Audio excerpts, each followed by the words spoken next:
Good afternoon. Thank you all very much for coming, and let's get to work in saving Social Security.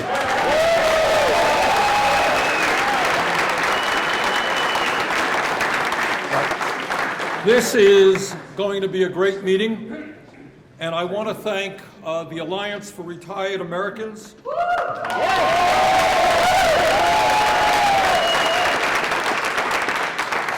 For doing the great work, grassroots work that they are doing all over this country. I want to thank the great senators and members of the House for being here. I'm going to introduce them in a minute. I want to thank Social Security Works, our DC, MoveOn.org, the Campaign for America's Future, the Center for Community Change, the National Committee to Preserve Social Security and Medicare, the AARP, the AFL-CIO,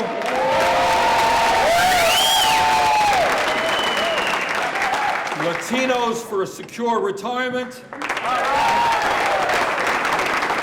the Paralyzed Veterans of America, AMVETS, and all the other groups. We are bringing together a coalition of veterans groups and senior groups and women's groups and trade union groups and civil rights groups that are not only going to save Social Security and Medicare, we are going to change America and do it the American people want.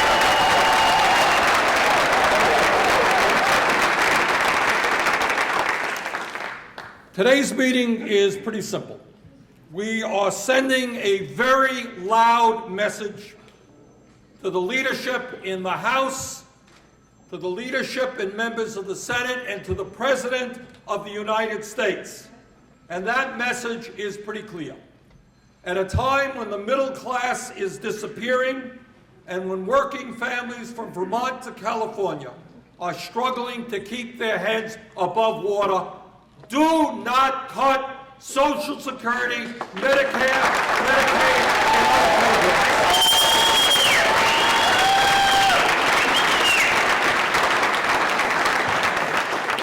If you want to do deficit reduction, and all of you know, we have made significant progress in cutting the deficit in recent years.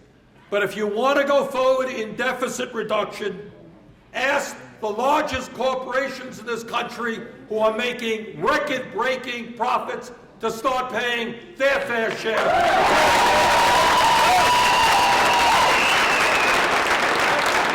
And at a time when we have more wealth and income inequality today than at any time since the 1920s, if you want to do deficit reduction, ask the top 1% who are earning all of the new income to start paying their fair share.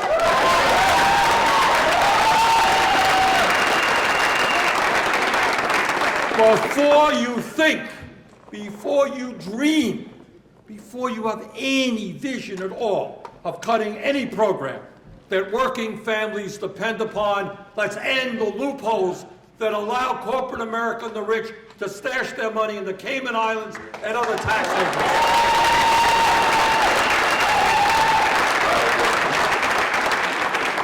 Now, all of you know that Social Security has not contributed a nickel to the deficit because it's funded by the payroll tax. And despite what you see on TV tonight, Social Security is not going bankrupt. In fact, it has a $2.7 trillion surplus, can pay out every benefit owed to every eligible American for the next 20 years.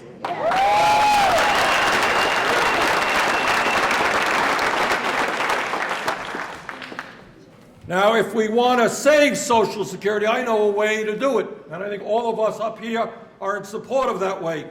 You save Social Security not by cutting benefits to seniors who are struggling to stay alive on $15,000 a year, not by cutting benefits for disabled veterans. You save Social Security by lifting the cap.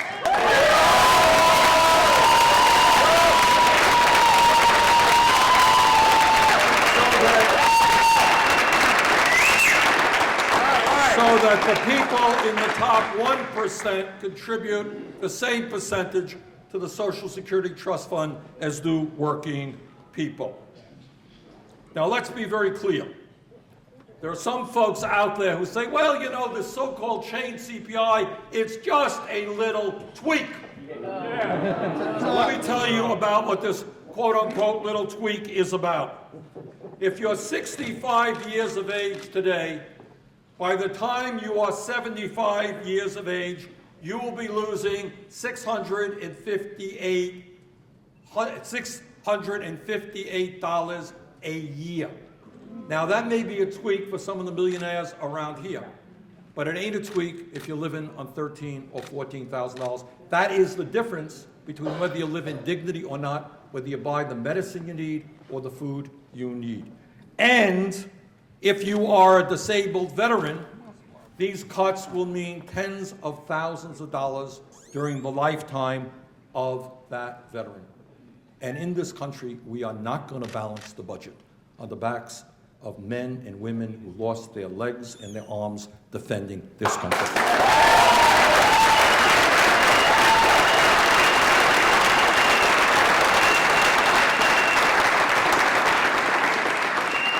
Now, you know why we're going to win this struggle? We're going to win this struggle because every single poll that I have seen tells me that the overwhelming majority of the American people are on our side. It is true that the big money interests in Wall Street want to raise the retirement age of Social Security to 70, and they want to cut all of the programs we depend upon. But the American people are clear. And what our job here in Congress, in working with you, you have got to rally the grassroots. You have got to put pressure on members of Congress. You have got to tell every single member of the House and Senate from your state that if they choose to cut Social Security, Medicare, or Medicaid, they do it at the peril of their reelection. And make that message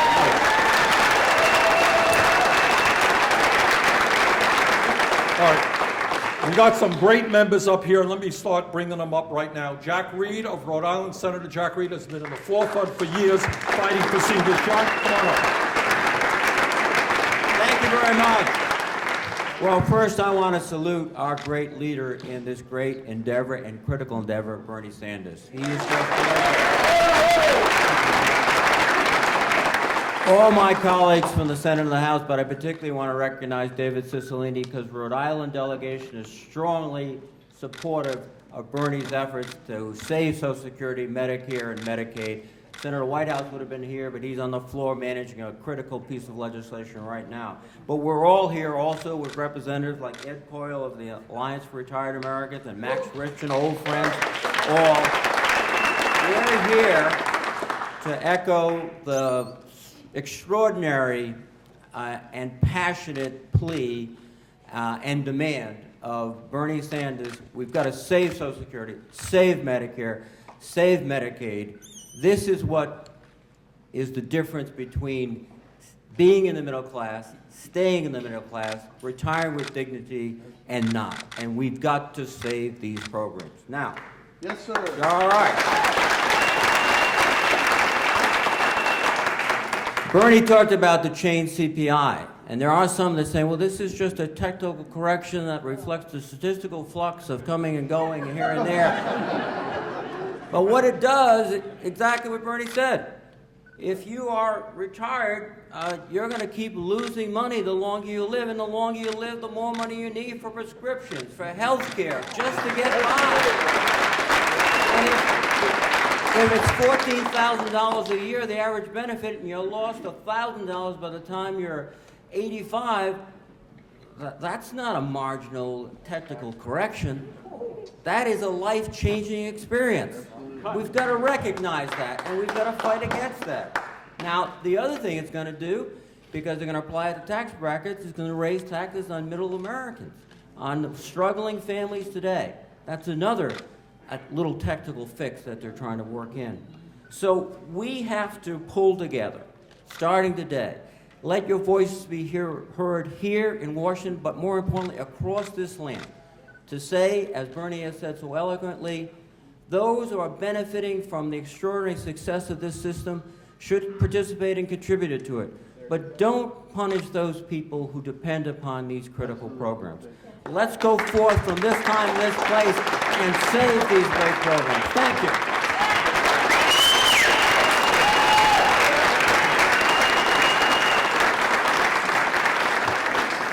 One of the real longtime champs fighting for the middle class and seniors, Al Franken of Minnesota. Senator.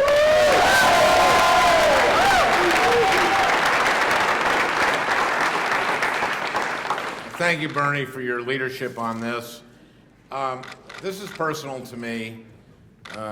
My wife, Franny, was 17 months old when her father, a decorated World War II veteran, died in a car accident, leaving my mother-in-law widowed at age 29 with 5 kids.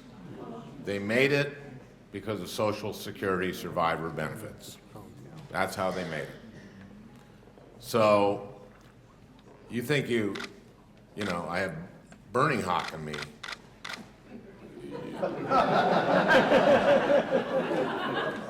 Watch me watch TV with my wife.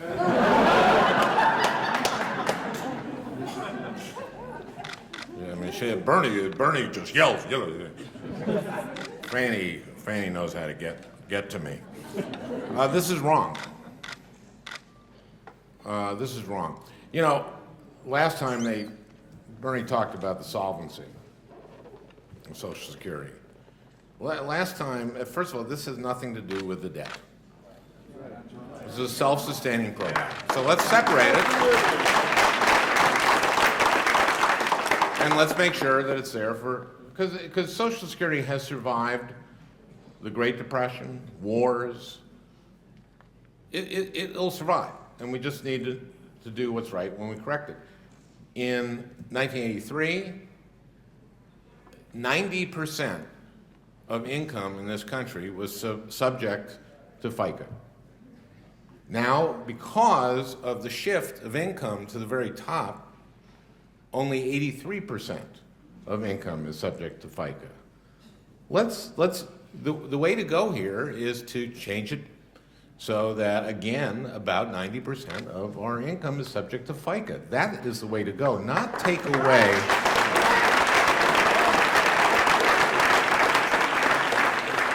not reduce the income to people who require, you know, a third of the elderly population depend on Social Security for 90% of their income. This is the wrong thing to do for them. And 2/3 rely on it for at least half of their income. And this CPI, this is adjusted for inflation. Let's talk about the inflation for people who are over 65. It's different. They rely on health care more than people below 65 for a reason. I remember during 2009 when all the Affordable Care Act debate was going on and yelling at town meetings, a woman came up to me at the State Fair in Minnesota, and she was, I'd say, in her mid-70s, and she said to me, you know, at my age, everything's pre-existing.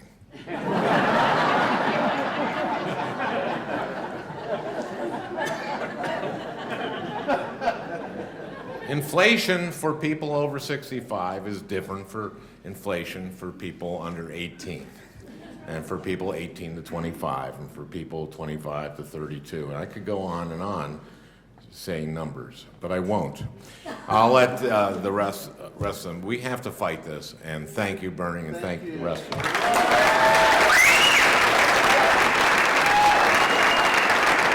Thank you, Al. One of the great new additions to the United States Senate, and one of our strongest voices for working family, is Elizabeth Warren of Massachusetts.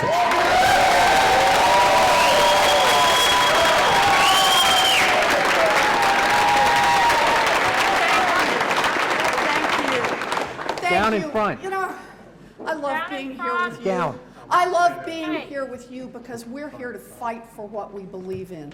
This is not a fight about money. This is a fight about values. This is a fight about who we are as a people and what kind of a country we are going to build. That's what this is about. Social Security with a chain CPI makes no sense at all. It is a way of saying cut benefits for seniors, for veterans, for orphans, for the permanently disabled. We are better than that. That's not where we make cuts in this country. We wouldn't let our government repeal Social Security, and we are not going to let them dismantle it inch by inch. That will not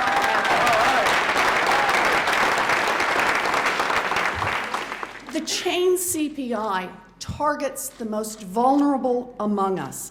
The current cost of living understates the true inflation for our seniors. Just as Al said, chain CPI is just a way to take a problem and make it worse. These cuts will compound over time. They grow to 3% after 10 years, 8.5% after 30 years. This matters to people who count on their Social Security every single day. We will not do this. We will not.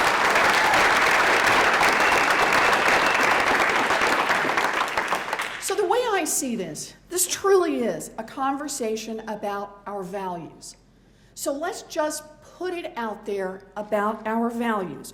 Right now, there are people who would cut benefits for seniors who are living on about $1,100 a month. At the same time, they will support billions of dollars in subsidies to big oil companies. That's wrong. That's just wrong. Right now, there are people who would cut benefits to seniors who are living on about $1,100 a month, but they would support continuing tax breaks for companies that send jobs overseas. That's wrong. Right now, there are people who want to cut benefits for seniors who live on $1,100 a month, but at the same time, they support maintaining subsidies for big agricultural companies. That's wrong. This debate is about our values. This debate is about what kind of a people we are and what kind of a country we are going to build. I believe we are a people who honor our commitments to our seniors. That's what we do. That's the kind of people we are.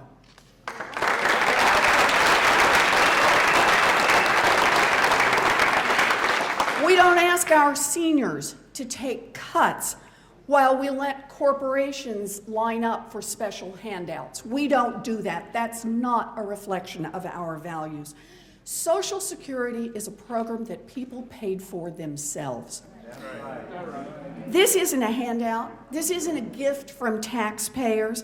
This is a system that workers paid into, and now workers count on it. We should not balance our budget on the backs of veterans, seniors, the disabled, surviving family members, not when we can close corporate tax loopholes into unnecessary subsidies and find other ways to bring our budget into balance. Social Security is not creating our budget problems. Right. Social Security works, and we have to remember that and support it. For more than 75 years, Social Security has been a critical part of all we do. You know, Al said Social Security is personal to him. It's personal to me. I remember in my own family, my Aunt Bee getting her Social Security check every single month. And you know what that Social Security check did for her? It wasn't just about putting food on the table. It wasn't just about paying her utility bills. It was about her independence. She had paid in. My Aunt Bee had been a working woman all of her life. She was born in 1901, so do the calculation on that. God bless her. She had worked from the 1920s forward.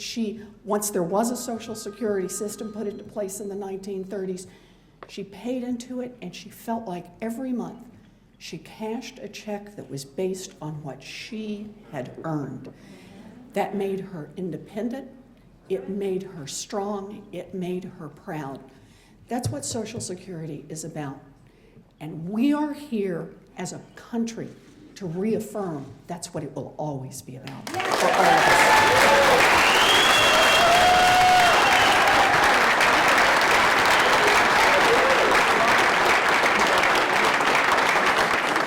The political fight here in Washington is going to be won not just in the Senate. You heard from some of my Senate colleagues.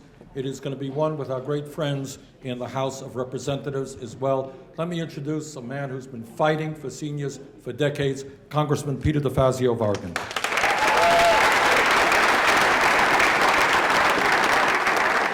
Well, I've heard a lot about change CPI from the pointy-head economists down at the White House and elsewhere, and they say, look, it's justified and it's de minimis.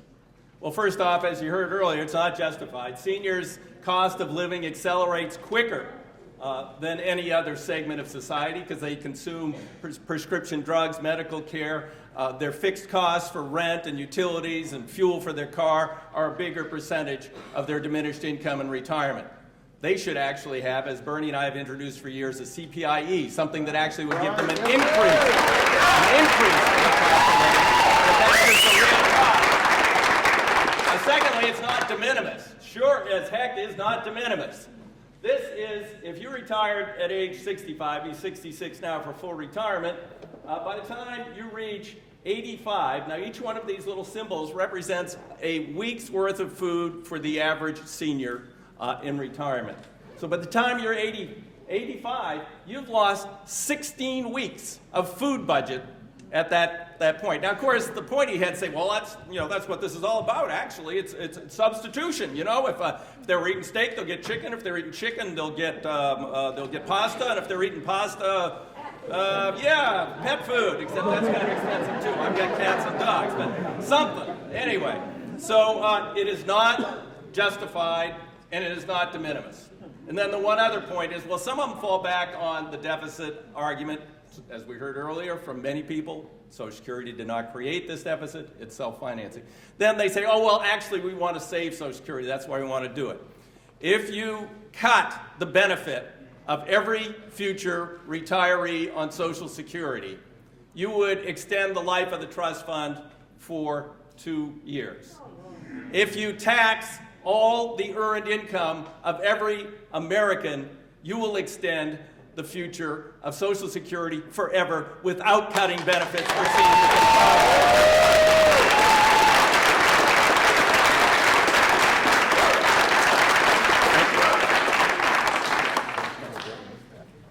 Thank you, Peter. An old friend of mine and someone who has, again, came from the ranks of fighting for seniors and continues that effort in the House of Representatives, Congresswoman Jan Schakowsky from Illinois. I am so proud to stand here with Bernie Sanders and all my fighting colleagues, and I'm especially proud to stand before all of you. I want to do a special shout out for the Illinois Alliance for Retired Americans. I'm so happy to see it. I was executive director of that organization for 5 years before coming into public service. I want to thank the Committee to Preserve Social Security and Medicare. Max came to Illinois for me, and we had a wonderful town meeting. We are all ready to fight. I want to thank the veterans, the union retiree organizations. This is a mighty coalition that can stop the cuts to Social Security, Medicare, and Medicaid. No doubt about it. So, are you ready? Are you ready? Okay. So you've heard a lot of the facts about it. You know, I led a letter in the House of Representatives signed by more than half of the Democratic caucus, expressing our opposition to benefit cuts in Social Security and Medicare and Medicaid, and focused on change CPI. You can call it what you want. What it really is a benefit cut. No question about it. But I'll tell you, I want to make 3 other points today. Winning the the fight on change CPI is not enough. We really do have to prevent any cuts to Medicare and Medicaid as well. I want to say a few words. What I think some don't understand, when you cut Medicare, it is the same check that people get. It comes out of your Social Security check. And in fact, in 1980, 7% of the average Social Security benefit went to pay for health care. In 2010, it was 26%. So a big chunk of your check already goes to Medicare, and cuts to Medicaid, like the House Republican plan to slash $180 billion over the next 10 years, would leave seniors paying more for long-term care as well. The other thing is, and I think this was mentioned earlier, protecting Social Security, Medicare, and Medicaid is part of our fight against income inequality. Between 1966 and 2011, 90% of Americans saw their real income grow by $59. But the top 1% saw their income grow by more than $628,000 per person. Americans who rely on Social Security, Medicaid, and Medicare are in the 90%, and many of them are at the bottom end, and half of all seniors and disabled people on Medicare live on less than $22,500 a year. Not exactly rolling in the dough. The other thing that they talk about is raising the age of eligibility, because, as you know, they say, everyone is living longer. Wrong. If you're in the top half of the income in our country, you may be living longer. The richer you get, the longer you can live. You get health care. If you're in the bottom half, your longevity has remained steady. And if you're a poor woman in the United States of America, you have actually lost length of life. So don't give me that about raising the age. So we have to reject these proposals. We don't have to do any of that to Social Security. We can scrap the cap. Let me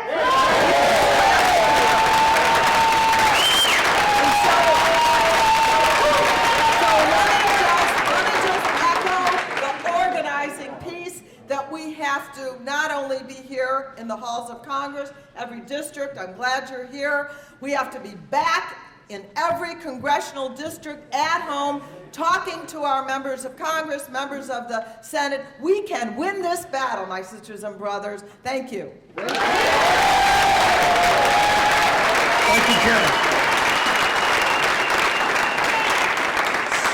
Small state of Rhode Island has been a leader in helping us fight against these proposed cuts. Please welcome David Cicilline, Congressman from Rhode Island.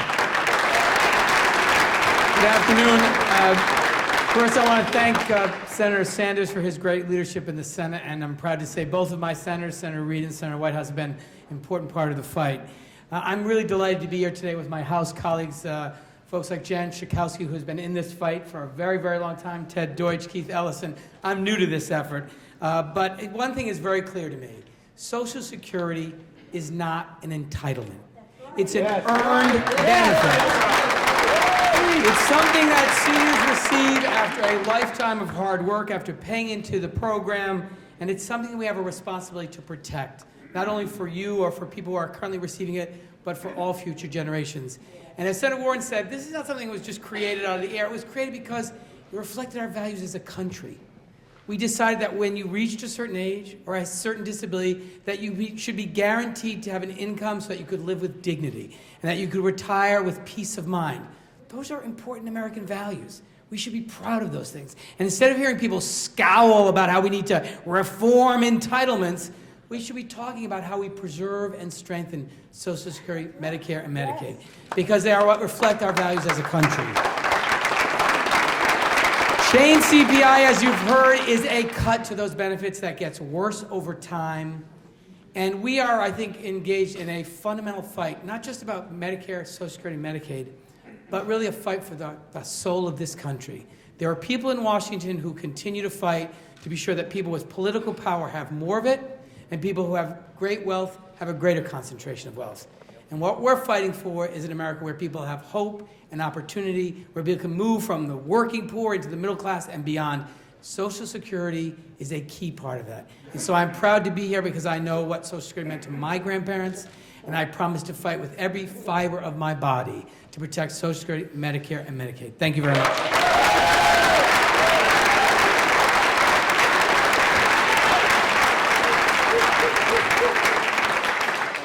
When folks get old and they get cold, they head to Florida. And representing the great state of Florida is a congressman who's been fighting hard on this issue, Ted Deutch. Ted?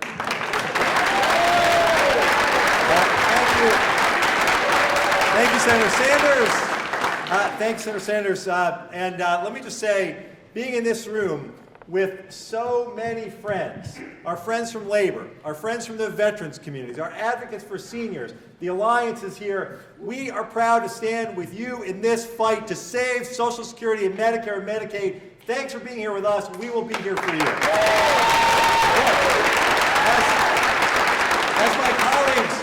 As my colleagues have already explained, the change CPI means lower Social Security benefits for seniors, lower benefits for veterans, and even higher taxes for middle-class families.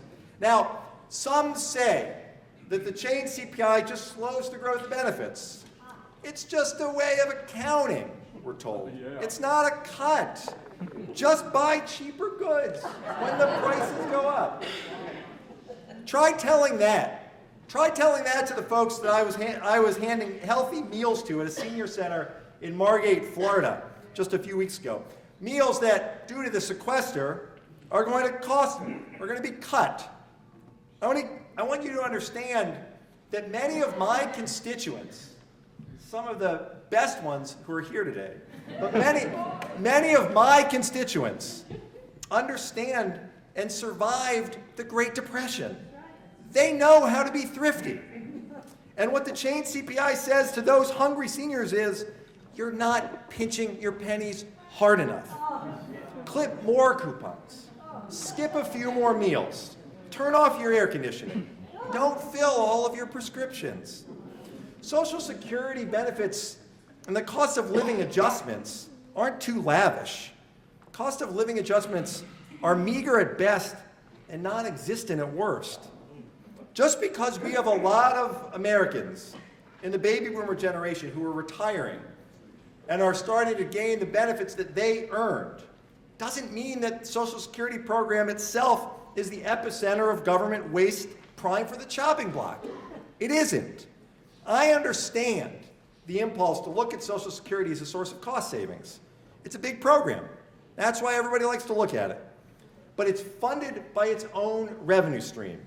And it was done that way to keep it off budget and to prevent it from ever being used as a bargaining chip in political battles. That's the way it has to continue to be.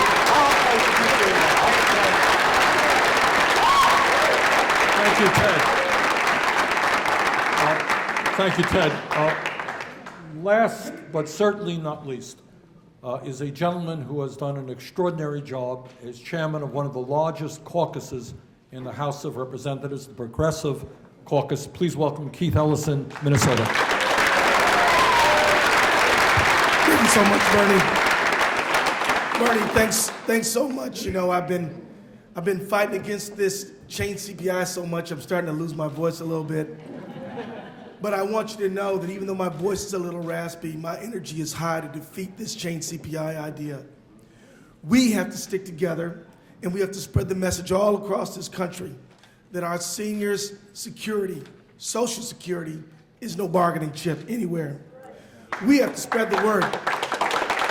We have to talk. We have come together here, seniors, labor, civil rights groups, but we've got to spread the word even farther. And not only that, we've got to talk to people in every bit of this country. Absolutely, Florida, Illinois, but also in Minnesota, where I'm from, up in Vermont. We've got to build a mighty wave, a coalition, so that we don't only just protect Social Security, we actually advance and expand Social Security as we should. You know, Absolutely, we should scrap the cap. That ought to be where we're going. But we ought to allow Medicare Part D to negotiate drug prices so we can actually achieve it. You know, there was years ago, you know, when people talked about retirement, we thought of it as a three-legged stool. There would be money you saved, money from your job, and Social Security. One leg of that stool, it may not go way up in the stock market, but it ain't gonna go way down either. It's gonna be solid. Now, we've been through the Great Recession, and some people's 401k has turned into a 201k. And so many people's wealth is in their home value, and we saw what happened to that in the foreclosure crisis. So the rock of retirement remains Social Security more than ever. We're not gonna let anybody mess with it. And I'm gonna tell you this, I don't care who is talking about messing with Social Security, we're gonna fight back.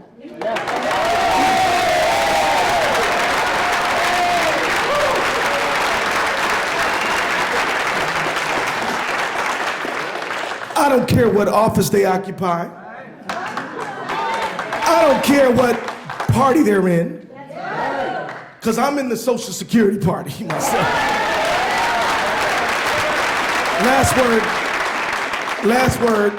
Last word. You're not alone. We got a letter that Jan has led with 107 members saying that they pledged to oppose any cuts to Social Security. All right. Thank you. We got another letter that Mark Takano and Alan Grayson are leading that says that they will vote against anything that includes cuts to Social Security. Yes. We have, before he ran out of here, Mr. Cicilline, he has a resolution that, with 80 people on it saying we stand with Social Security. And you all got the baddest senator in the United States Senate, Mr. Bernie Sanders. And he's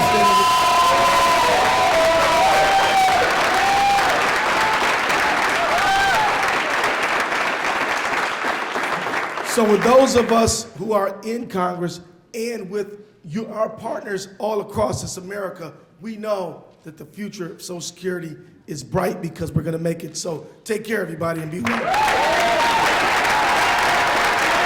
Thank you, Keith. Thank you for your courage, but I noticed nobody has mentioned today the biggest loophole of all, that Wall Street pays no taxes on speculative transactions. Well, and some of us. Okay, Well, some of us have made that connection, but let me introduce. Excuse me, Miss. Let people speak, please. All right. I wanted to. Excuse me. I wanted to mention something. Jan Schakowsky reminded me of an important point that, in fact, we have not talked about enough, and that is the disability community. And we all stand with those people who are dealing with disabilities, and we're not going to see benefits come for them as well. Okay, I wanted to thank all of the members of the Senate and the House for being here. Now I want to give the mic over to the Executive Director of the Alliance for Retired Americans, the guy who helped organize this event. Please welcome Ed Coyle.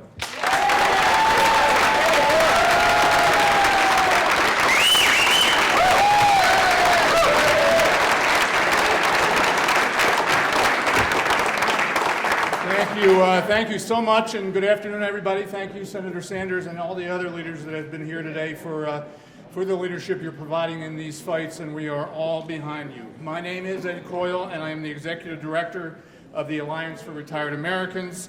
On behalf of our 4 million members nationally and our 100 leaders who are in this room this afternoon, I want to tell everybody here that we're going to fight to the end to beat this Republican Congress and what they want to do to change CPI.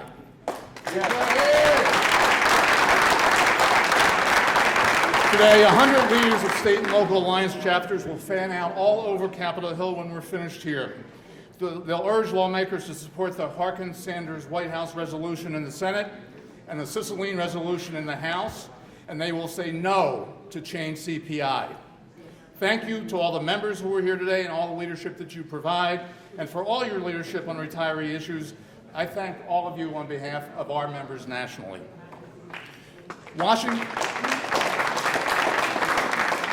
Washington policy wonks have a cold, technical name for this idea. They call it chained CPI, hoping that people won't know what the hell it is. But struggling seniors call it something very different. They desperately need it, and they call it a cut. That's right. Call it what you want, members of Congress, but it is a cut. And our members across the country are going to tell you it's a cut everywhere you go in your state or in your congressional district.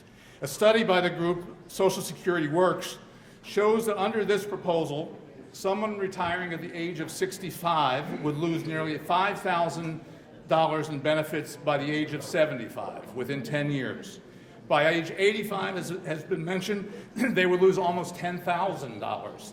And if you're still alive when you're 95, you would lose $15,000. Now let's take this seriously. The average Social Security check is slightly more than $1,200 a month. $1,200 a month. For many retirees, this is their only source of income. That's it, $1,200 a month. And by average, you mean average is $1,200. For a lot of people, that means average is way below $1,200. So I can't imagine how folks can live on that, frankly. Fact of the matter is, many of them cannot. So not only is this proposed cut a terrible policy choice, but it also has no place in deficit reduction talks. The mere mention of it fuels the false and corrosive myth that Social Security causes the budget deficit. This is, to be polite, a flat-out lie. Yeah. Social Security has never contributed one dime to the deficit, and if you want to check me out, just ask His Eminence Alan Simpson from Wyoming, who has said the exact same thing. Social Security does not contribute one dime to the deficit. Sometimes people forget the basic facts about Social Security and Medicare.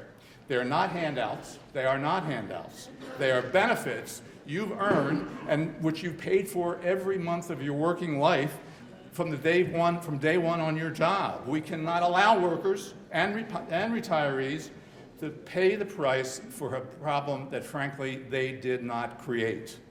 Instead, we should ask big corporations and their CEOs to finally pay their fair share.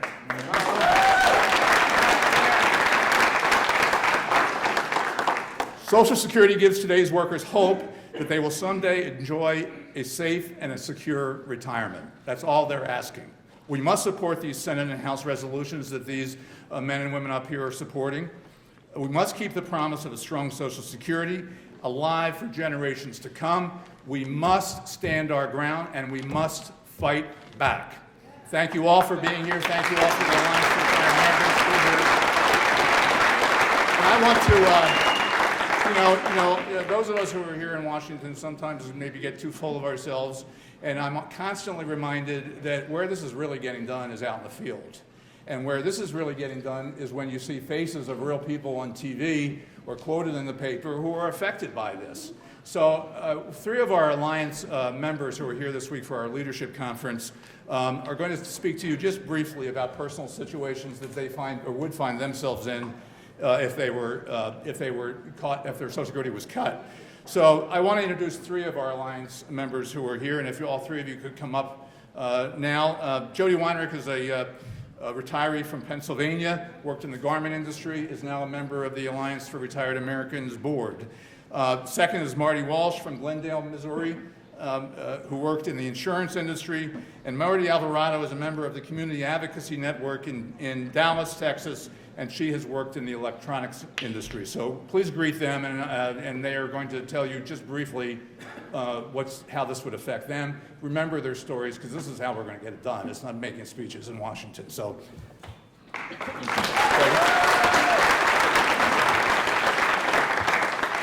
Thank you all for being here today. My name is Jody Warnick, and I'm a member of the Alliance for Retired Americans. I'm from Allentown, Pennsylvania. I am 63 years old. My whole life I have been an extremely hard-working person. I spent 40 years working in the garment industry. I worked as a floor lady and table worker making undergarments, men's and women's clothes, and everything from textile. As you know, the American garment industry and textile industry has lost thousands of workers over the past 20 years. When I was 62, I began collecting Social Security. Currently, I receive a little over $800 a month in Social Security. Additionally, I have a pension of about $105 a month, and I work 10 hours a week. Every month, I spend $500 on health insurance, well over half of my monthly income. I barely have any money left to cover my other expenses. The biggest thing that gives me hope that is in a year and a half, when I turn 65, I will be eligible for Medicare. For me and millions of other Americans in similar circumstances, raising the age of Medicare to 67 would be a disaster. So would implementing the changed CPI. Seniors are already struggling to stay afloat with what we currently have available to us. We will not stand idly by while the benefits we have earned are taken away. Thank you.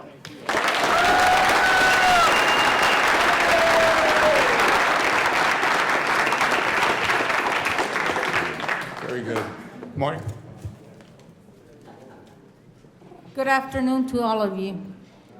Mi nombre es Marty Alvarado. Vengo a representar la Alianza de Americanos Jubilados. My name is Marty Alvarado, and I am here to represent the Alliance for Retired Americans from Dallas, Texas. I spent decades working for Texas Instruments and for Nortel. While I do have some retirement funds, I only withdraw a small amount every month. This makes Social Security very important to me. After Medicare deductions, I only have a little over $950 a month left of my Social Security check. As you might imagine, this is very difficult for me to live on. I can't afford to lose any of my benefits due to the chained CPI cut in benefits. This is especially important to me as a woman, especially a woman of color. Women represent 57% of all Social Security beneficiaries. Chained CPI would hit female beneficiaries especially hard because we tend to live longer. But we can stop the chained CPI if we band together and fight back. I'm proud to be here alongside all these members of Congress and my fellow retirees, letting those who are trying to cut our benefits know that we will not stand to see our already modest standard of living take a hit. Thank you.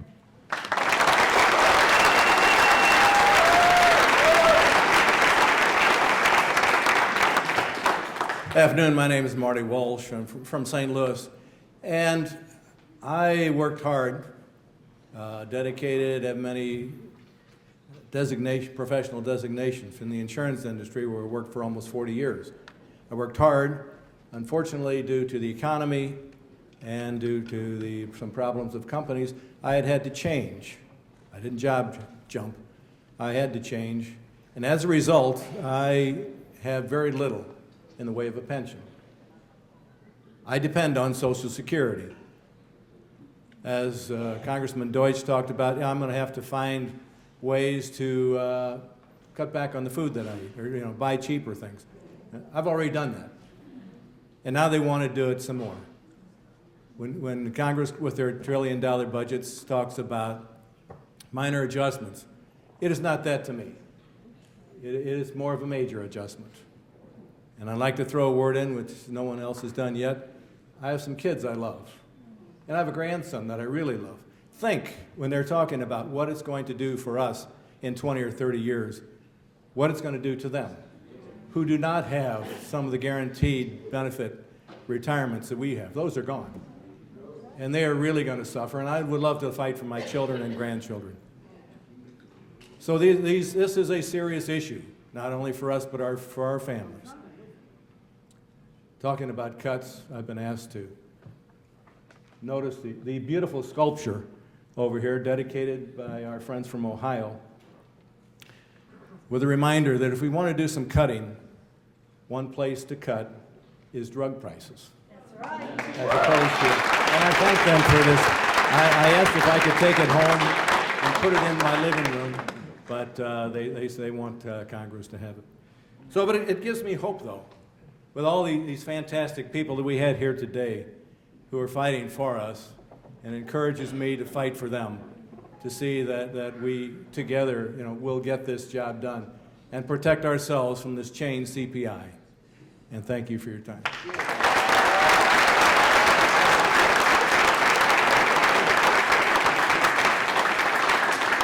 Thank you so much, Marty and Jody, for telling your stories here today. Remember those stories, and I know all of you have many stories of your own back in your states that you can relay to other people. This is not the only meeting you go to. You go to lots of other meetings, church groups, the Kiwanis Club, the Moose Lodge. This story has to be told outside of our own little circle here. So learn your own, tell your own, learn your neighbors' stories, and let's keep repeating them. And we have to also remember that this is not only about current retirees. This is about people who are going to retire in the next few years. I want to ask Tony German, who is a port truck driver from Charleston, South Carolina.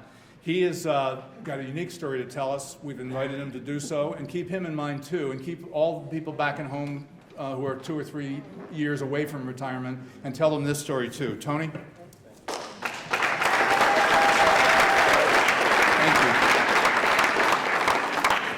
My name is Tony German, and I'm speaking on behalf of the container truck drivers from Charleston, South Carolina. We haul freight for a steamship line called Maersk. Maersk Steamship Line have received over $6 billion in federal contracts over the past decade. Drivers like myself aren't seeing much of that $6 billion. In fact, we feel like sharecroppers on wheels. I make around $36,000 per year. My pay hasn't gone up in 13 years. The price of tires, oil, insurance, and fuel that we pay for is skyrocketing. A lot of us are near the retirement age. I'm 55 years old, but we have no retirement, no dental, or health plan. We're facing a retirement crisis. I'm 55 years old. I have earned my benefits. I'm barely hanging on as it is. I hear people say it is okay to cut my benefits because I am near the retirement at 55. I can tell you, we have a retirement crisis, and I cannot afford to have even a penny of my future benefits cut. Let me speak clearly. Hands off my benefits. Hands off our future benefits.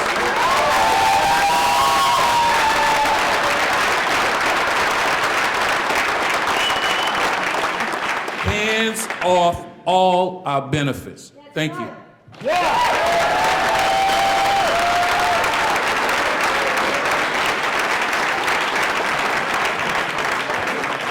Thank you so much. Will you be in the front row every time I speak someplace? Yes, sir. That's great. You're a great audience. Finally, the Alliance for Retired Americans works very closely with the National Committee to Preserve Social Security and Medicare everywhere. They are our allies in many, many fights, and I see some of their yellow T-shirts here today. So it's my pleasure to bring to the podium now Max Richmond, who is the president of the National Committee to Preserve Social Security. Max, thanks for being here. Good afternoon, everybody. Good afternoon. Thank you so much, Ed. And I want to thank our volunteers, and those you can recognize them, those bright yellow T-shirts. And we're here today because these programs, Social Security, Medicare, Medicaid, veterans benefits, are once again under threat, right? Right. But I have hope. I think we will win this fight. And the reason is because of the leaders you've seen here today from the Congress and groups such as Social Security Works, and of course, Ed Coyle and the Alliance for Retired Americans has been on the front lines for half a century working on these issues. So thank you, Ed, for everything you do. You know, the president has not helped us. He has not helped us. And when we met with him, a small group of us, 1 week to the day after the election, we made the case, I did, that Social Security should not be part of any negotiations on, then it was the fiscal cliff, now it's the debt limit. He agreed. He said to our group, about 8 of us in the White House, we agree with you. That has changed. He has put out a budget that includes what everybody's been talking about this afternoon, the chain CPI, which is a bad idea. I'm beginning to think that we should call the chain CPI for what it really means, cutting people's income. Cutting people's income. That's what the chain CPI means. It's bad enough that the current formula does not keep up with inflation, does not look at the kinds of things seniors rely on, the things that they need. We need to improve it. We need to improve the current formula. You know, in 2010, 2011, what was your COLA? Zero. Those folks that think there's a better way to compute the COLA would tell you that zero you got was too much. That's exactly right. It's laughable. So I've said this before. I remember the debate that Joe Biden, Vice President Biden, had with Congressman Paul Ryan, and he caught him. I don't know if you remember this. He caught him stretching the truth at one point, and the Vice President, in only the way he can say this, said, "That's malarkey. That's what we say to the chain CPI, right? What do we say? It's malarkey." And when they say the chain CPI is just a technical correction, what do we say? It's malarkey. And when they say it's a more accurate measure of inflation, what do we say? And when they say benefit cuts of Social Security are needed to get a budget deal, what do we say? That's malarkey. And finally, when they say supporters of the chain CPI will not be hurt when they're candidates in the 2014 election, what I say is what my good friend Terry O'Neill, the president of NOW, has said, that's damn malarkey. Right, Terry? That's damn malarkey. So don't give up. I know you haven't given up. We can stop this if we work together to defeat this terrible idea, which is simply, as Jan Schakowsky has said many times, call it what it is, it's a cut in benefits. Thank you very much, Ed. Thank all of you.